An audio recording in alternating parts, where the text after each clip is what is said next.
Olá, bem-vindos ao Questão de Ordem. O meu entrevistado está no seu 6º mandato consecutivo e é um legislador que se destaca muito no parlamento baiano, principalmente quando foi líder da oposição. Deputado Sandro Regis, bem-vindo ao nosso programa.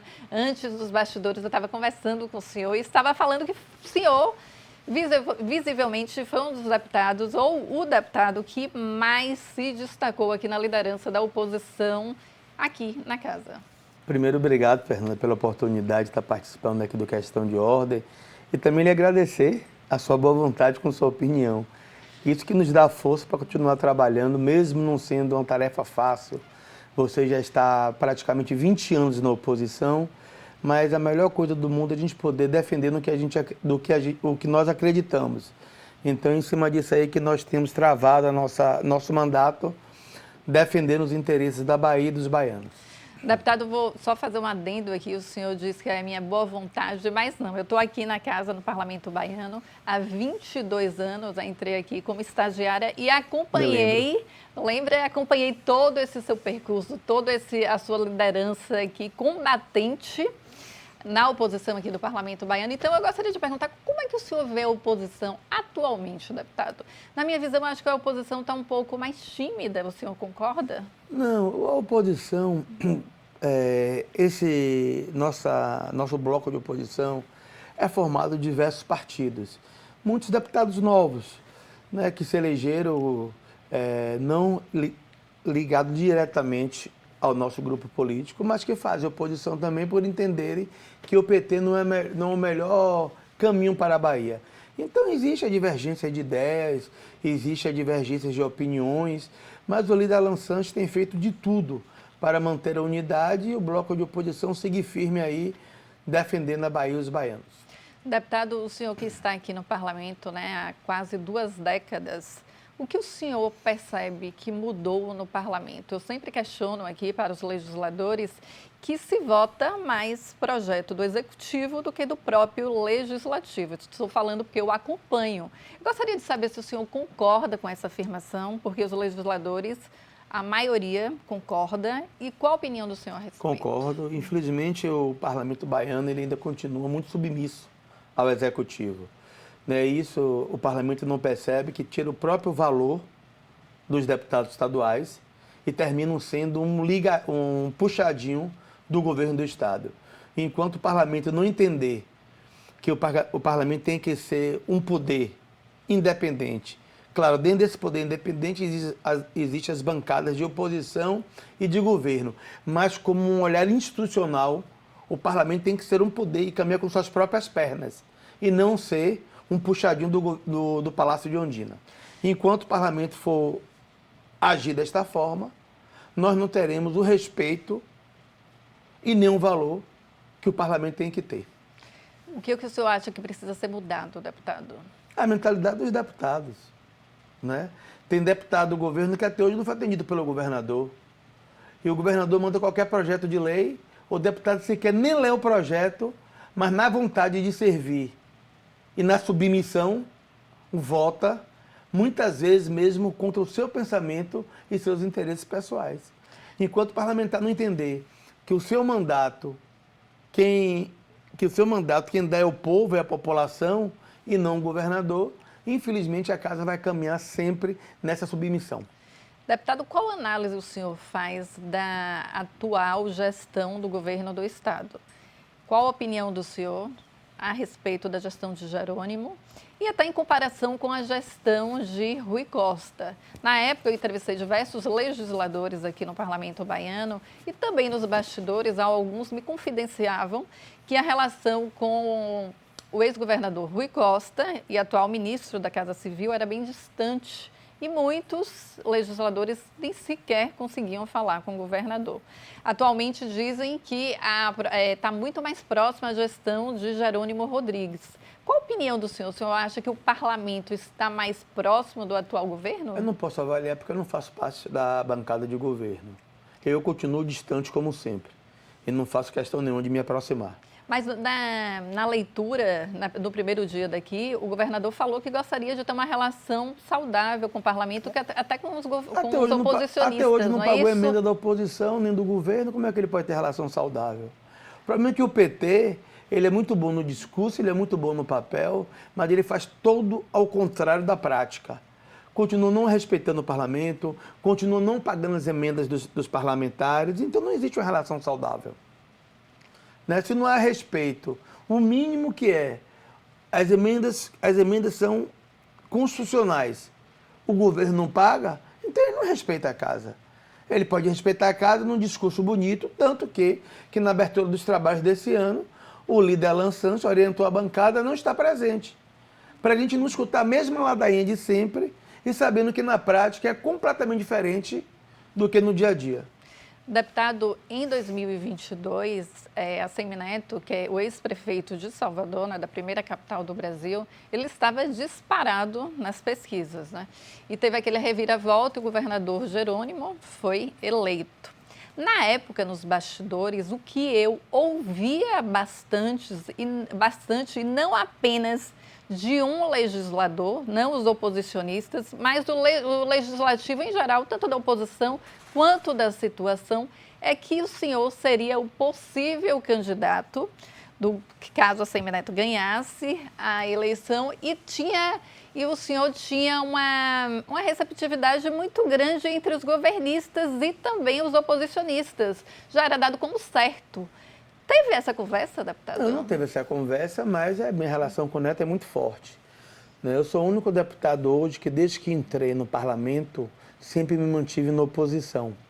Então, eu tenho uma relação histórica, né, com um grupo político liderado pelo ex-prefeito e hoje vice-presidente do meu partido União Brasil, Assemineto.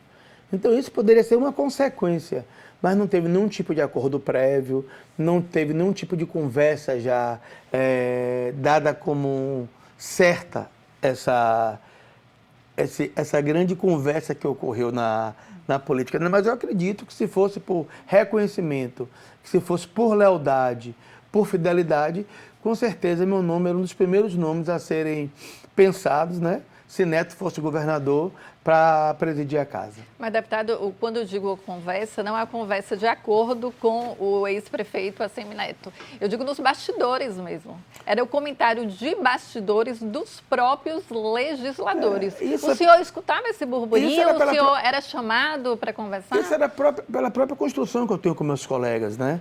Meus colegas sabem que eu sou um cara muito cumpridor de palavra. Né? Para mim, a única coisa que eu tenho na minha vida é minha palavra. E essa não abro mão de perder nunca a minha credibilidade. Que eu acho que isso é um patrimônio muito valioso na política. É o patrimônio. Então isso me credencia em uma situação favorável a poder presidir a casa. Mas claro que isso ficava no campo das suposições. Né? Tanto que nós não ganhamos a eleição e eu não sou o presidente da casa. Mas enfim, vida que segue, eu estou muito bem como corregedor, né? Tenho uma aproximação continuo muito próximo de todos os deputados da casa, independente de sigla partidária, independente de opiniões. Eu acho que o mais importante é você saber respeitar. Eu tenho a plena consciência que o meu direito termina quando o do próximo começa. E em cima disso aí, a gente vem fazendo essa convivência aí tranquila ao longo de todos esses mandatos aqui na Assembleia Legislativa da Bahia. Deputado, como o senhor avalia a eleição em Salvador? O senhor é o legislador do União Brasil, o prefeito de Salvador, Bruno Reis, também é do União Brasil. O prefeito Bruno Reis não é novidade, ele está aí disparado nas pesquisas, né? Pesquisas registradas, por isso que eu estou falando aqui. E qual a opinião do senhor em relação a isso?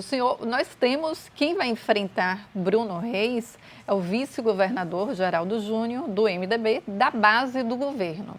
Qual a opinião do senhor em relação a isso? O governo tem sim trabalhado, porque eles querem trabalhar para levar o segundo turno. O senhor acha que vai chegar ao segundo turno essa disputa eleitoral, deputado? Eu vou lhe dizer uma coisa aqui a você, que você pode anotar. Bruno terá mais voto do que teve na eleição dele. Porque o senhor tem essa garantia? O que é que não tenho garantia, eu tenho um sentimento. Por qual é esse sentimento? O sentimento é de você conversar com todas as pessoas, independente das classes sociais, e ver que as pessoas realmente aprovam o governo Bruno. Bruno teve o maior desafio de qualquer político que pode ter tido. Suceder aquele que foi o melhor prefeito do Brasil, Assemineto, por 8 vezes. Não é difícil, é difícil. Uma coisa é você suceder um prefeito ruim, que você limpa a rua, você capina, pinta o meio-fio, troca a lâmpada, já se torna um grande prefeito. E uma coisa é você substituir um cara que é fenomenal, que é Assemineto.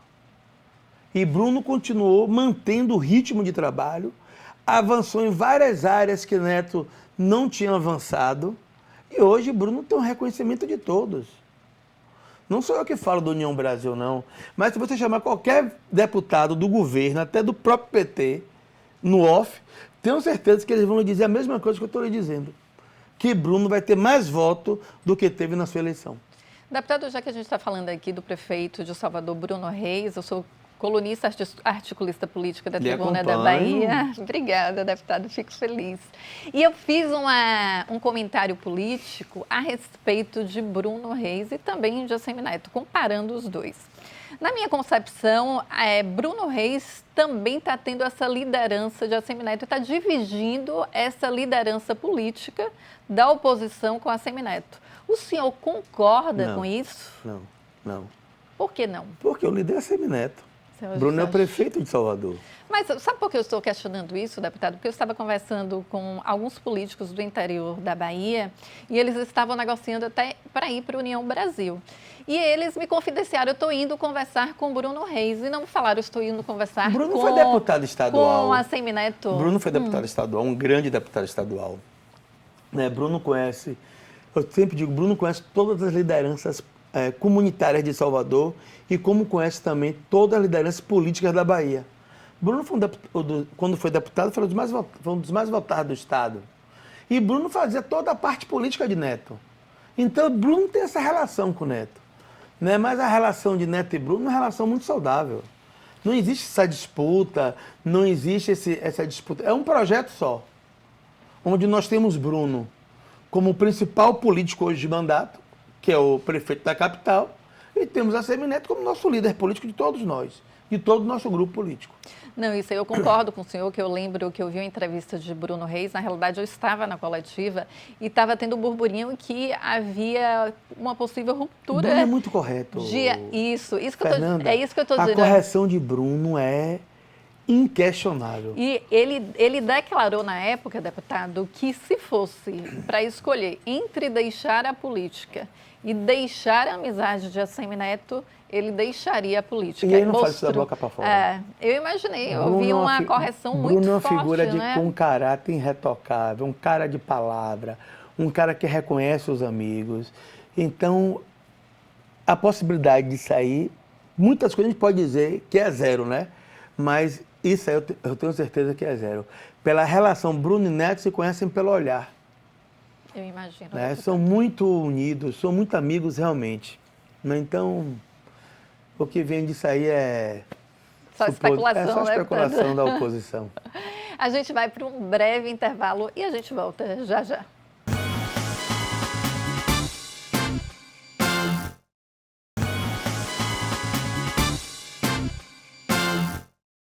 Voltamos com o deputado estadual Sandro Regis. Deputado, vamos falar um pouquinho das eleições municipais. Nós temos 407 municípios baianos. A gente sabe que é muito importante para a União Brasil, para ter uma força, eleger mais prefeitos aqui no estado da Bahia. Obviamente, eu não tenho certeza que Assemineto deva sim ser candidato em 2026, concorrer com o atual governador Jerônimo Rodrigues. Como está essa articulação do União Brasil? Que eu já vi várias reportagens, já ouvi nos bastidores que o União Brasil quer se fortalecer, principalmente aqui na região metropolitana de Salvador. Quando nós perdemos as eleições para governador com Neto, se imaginou realmente que nós iríamos atravessar um momento muito difícil partidário, porque era lógica, né? Mas, por uma surpresa agradável de todos nós, a União Brasil vai concorrer a diversas prefeituras no interior da Bahia. Iremos disputar nas principais cidades da Bahia, mais uma vez, com chances reais de ganharmos os nossos candidatos, ou do União Brasil, ou os candidatos aliados ao nosso projeto. Então, eu acredito que o União Brasil vai sair muito maior do que entrou nesse momento nas eleições municipais. Deputado, o senhor acha que essa confusão toda que teve no União Brasil nacionalmente, essa disputa política que atualmente a Semineto é o secretário-geral do partido, afetou alguma coisa aqui na Bahia? Como é que o senhor acha que está essa situação agora? Ou fortaleceu a Semineto? Não, Neto ficou muito forte. Porque Neto, a corrente partidária de Neto venceu as eleições com Rueda. E Neto hoje é o primeiro vice-presidente do partido. Não foi presidente por opção dele pessoal. Né? Então, Neto ficou muito forte politicamente. Dentro do partido, Neto é o político mais forte com essa vitória. Né? E em relação aos estados, isso não muda muito, não.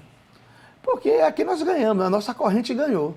Então, a gente aqui ficou mais fortalecido. Poderia nos prejudicar se o nosso adversário tivesse ganhado a eleição. Né? Mas como foi o grupo de Neto que ganhou a eleição, o nosso grupo, dentro do partido, então só fez nos fortalecer dentro de nosso partido aqui, nosso estado.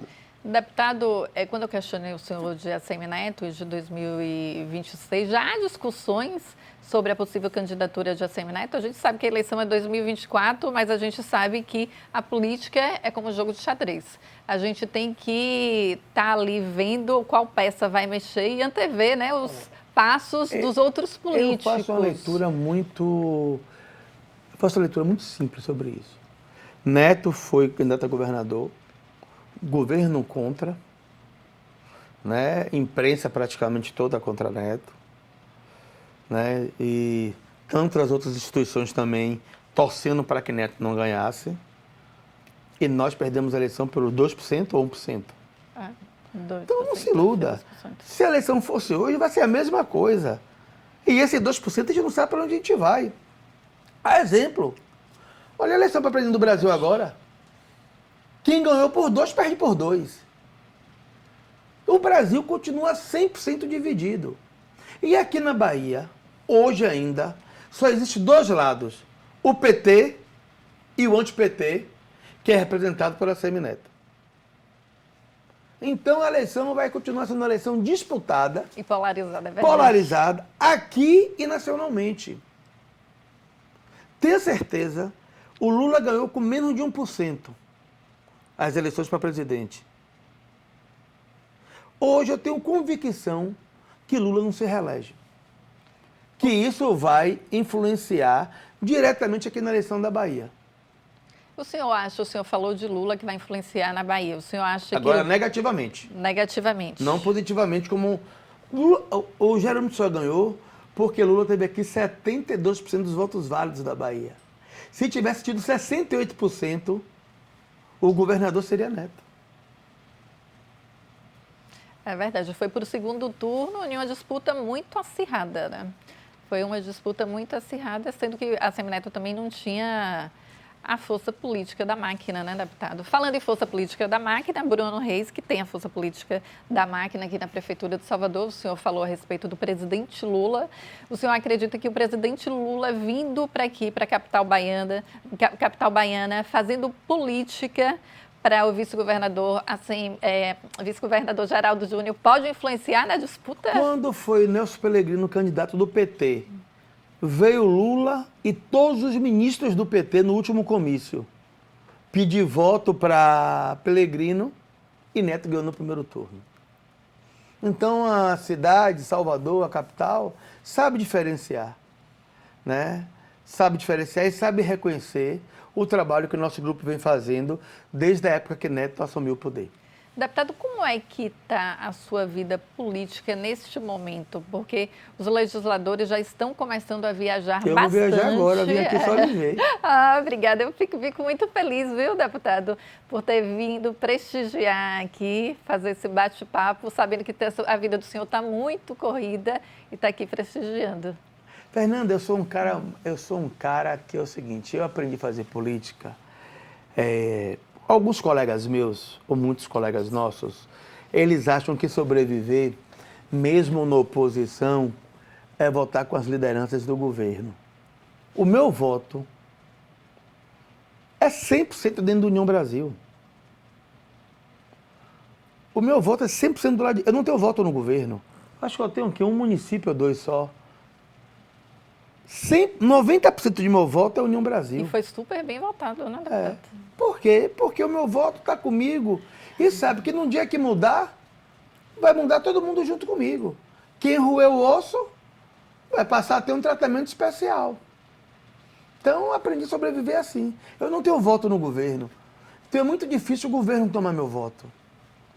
Deputado, o senhor faz jus aos 15 mandamentos de ACM Velho, que eu leio bastante. São 2.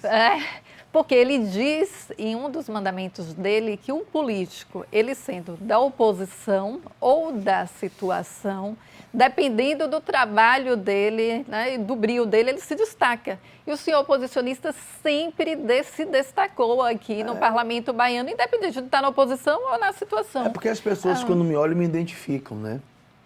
Isso é muito bom. Você tem a sua marca, você tem a sua forma de trabalhar, as pessoas sabem quem é você, né? Então você não fica muitas vezes nesse vai e volta, né? Então, em cima disso, nós temos construído nossa história na política. Deputado, o senhor passou do ex-presidente da Casa, o deputado estadual Marcelo Nilo, porque em todo o discurso dele, ele dizia, eu sou o único deputado que tem 16 anos na oposição na Casa. Eu vou agora para 20 anos. 20 anos. Como é, deputado, fazer parte da oposição durante tanto esse tempo? Eu não sei lhe responder ao contrário mais. Como é fazer parte do governo? Eu não sei. Nem sabe, né? Porque a minha formação é na oposição, praticamente. Então, eu não sei como lhe responder fazer parte do governo. Deputado, vamos falar de um assunto que o senhor conhece bem. O senhor é produtor rural. Sou. Netos, muito orgulho. Não é? Netos. Eu estou político, mas minha profissão é produtor rural. O senhor é neto de cacaueiro, não é isso? Fala pra gente a respeito da expectativa agora em relação a essa produção que já está agora bem mais valorizado, né, deputado? Na verdade, a atividade sofre há muitos anos, né? Nós temos anos e anos aí com um descaso muito grande, tanto do governo estadual, dos governos federais, independente de bandeira ou partido. O cacauicultor foi muito discriminado, porque o país ainda enxerga o cacauicultor igual às novelas dos coronéis, né? E está completamente diferente a nossa realidade hoje. Com a crise, veio a nova geração, vieram muitos profissionais liberais que acreditaram na lavoura, que investiram em tecnologia, que investiram em genética, partiram para fazer o cacau fino, né? Partiram para a exportação. E nós vimos nos recuperando com a nossa própria força de vontade e com a nossa própria capacidade, né? E com essa guerra agora, porque o cacau produzido no mundo, 70% eu acho, vem da África. E a África entrou em uma crise muito grande de produção por diversos fatores. O consumo aumentando, a China cada vez mais consome os produtos derivados do cacau, a exemplo o chocolate. E com isso realmente o preço deu uma subida. Mas para a gente recuperar todos esses anos, não vão ser 2 ou 3 meses com um preço bastante otimista que vai trazer conforto para nós produtores. Então a gente tem que ter uma regularidade no preço para que o produtor possa ter capacidade novamente de se planejar e voltar a investir em suas atividades. O senhor acha que consegue essa regularidade, deputado? Acredito que sim, porque o cacau você não planta hoje e colhe amanhã. E com essa crise lá na África, realmente vai demorar para ter uma retomada da produção da África. E com isso, os países que produzem cacau e que não conseguem suprir a necessidade do mundo, irão ter, né, seu produto mais valorizado. Deputado, para terminar, infelizmente nosso tempo está acabando, eu gostaria de saber do senhor a respeito das eleições aqui no Parlamento Baiano. A gente viu que a PEC da reeleição foi aprovada com uma votação muito expressiva, né?